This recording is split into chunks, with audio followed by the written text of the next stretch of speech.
Hey, it's Councilman Salters, And Councilman Grove. and we are here for your December 14th City Christmas Council. getting close. There's a tree behind me. Yeah. So it's the community Christmas tree. Obviously, we've got some different plans today. We've got the bells ringing in the background. Gosh, it's so festive.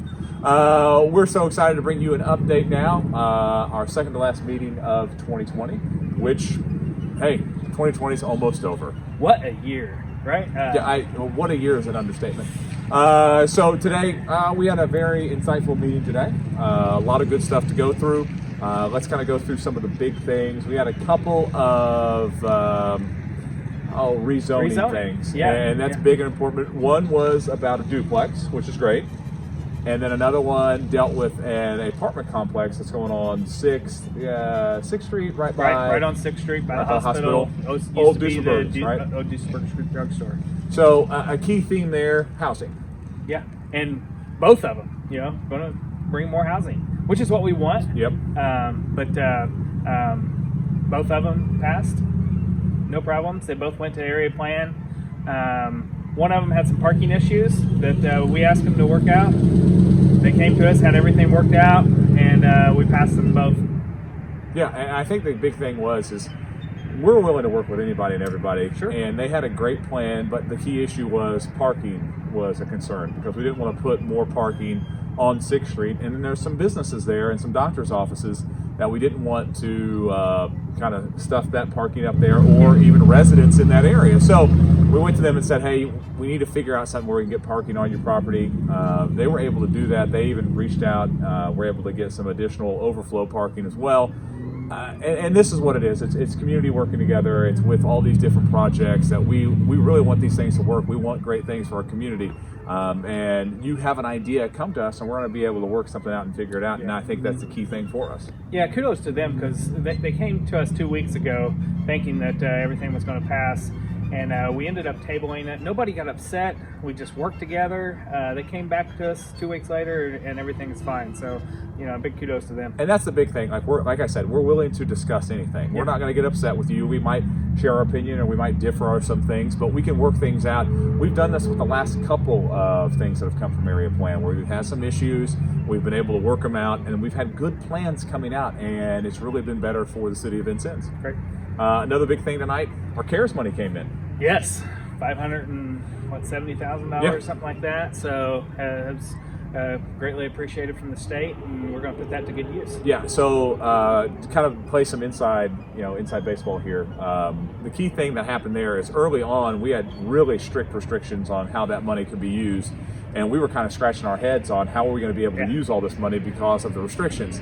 Now they've kind of opened that up, and we're going to be able to put that in our general fund and then be able to use that coming up in the next couple of years because, hey, we don't know where things are going to be. We're very confident. If I'm going to bet on any city, I'm going to bet on Vincennes. Yeah. I'm going to bet on this community. But we're going to put some of that back just in case so we can be ready for whatever comes our way. Things are looking good in the city of Vincennes, and we're going to keep moving forward. I'm obviously going to give the typical, hey, buy local pitch, support our local businesses, but that's going to be what kind of catapults us forward. Yeah. And I'm very confident in what we're going to be able to do. We met with the accountants last week. Great news, and they'll be coming to council early next year to be able to go over those things. But I'm very excited about where we are at. There's not a lot of cities that can be as confident as we are going into the year. But we were in a good place before this happened. So, again, tip the hat to department heads and the mayor, and we're in a good place still. Yeah, we also went over our typical business and county metrics update. The key thing with the county metrics that changed from our last council meeting is the recommendation on numbers are now capped. That's the number that it caps you at. They changed some things, elective procedures. They put a pause on that. I think that's the wording they're using. And then they rolled out some recommendations for high school and collegiate sports.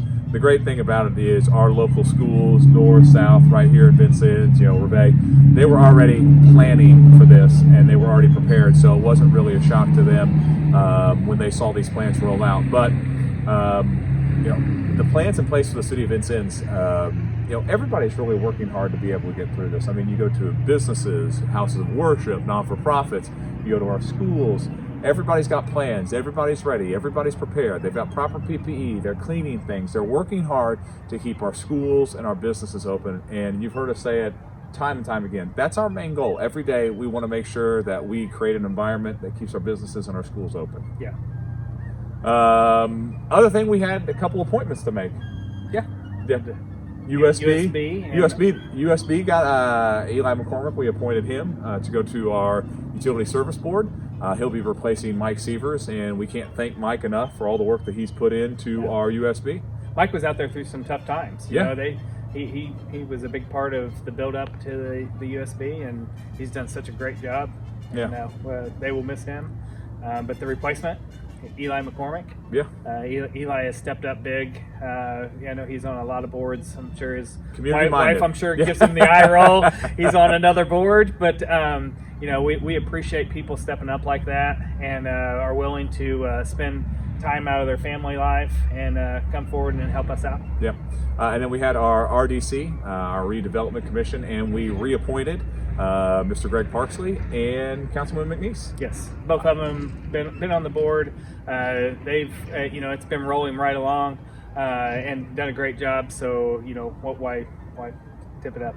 Yeah, and the key thing is you want people that are very knowledgeable about these things, especially when it comes to like taxing the area, that how it's taxed and the money that does come in and how to be able to use those funds to be able to increase projects in that area.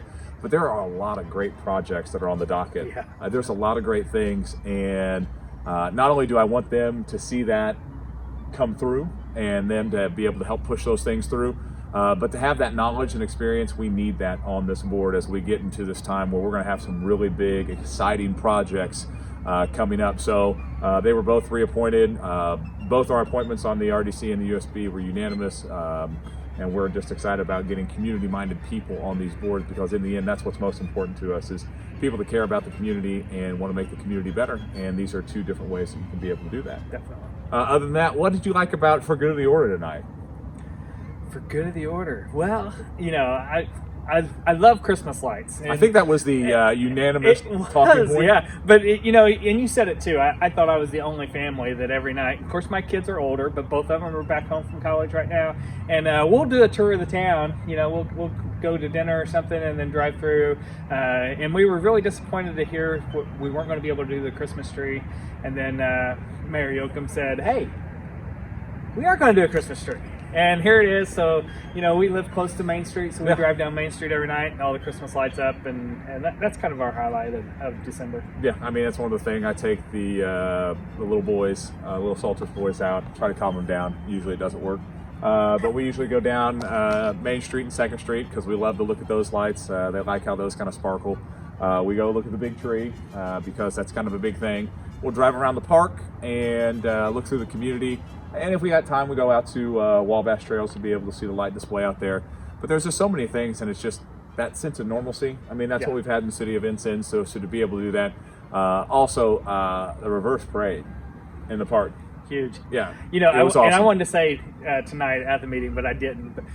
And you're maybe too young to remember this, but used to, starting in December after Thanksgiving, the line started on Washington Avenue, and it was to see Christmas lights at Dr. Stein's house. Yeah. And he was kind of the pioneer of Christmas lights in Vincennes. And when we were in line to go into the park, I thought, I remember the days of lining up right in this area to get our chance to see the Christmas lights. But, the show that they put on, it's exciting. Yeah, and you can't thank, Steve Beeman, JR, Paula, Cheryl, the mayor. I mean, their office, our parks crew, and the mayor's office really hit one out of the park with this one, and we can't thank them enough. I know that's something that Councilman Grove and I really kind of pushed for, to have some sense of normalcy, and obviously it was a little bit different.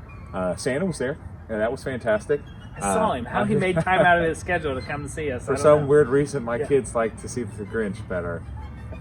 That does not surprise me at all. That shouldn't surprise you if you know them. But we're looking at, and the mayor even said tonight, we're looking at doing something even bigger and better next year.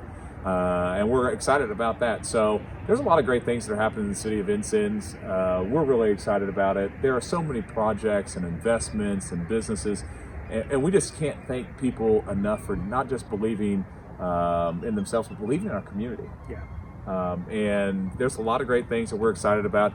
Even though it's been a crazy year, there's a lot to be thankful for here in the city. And I know that I hit on it when we compare us to the communities that are around us and then communities around Indiana that are our size.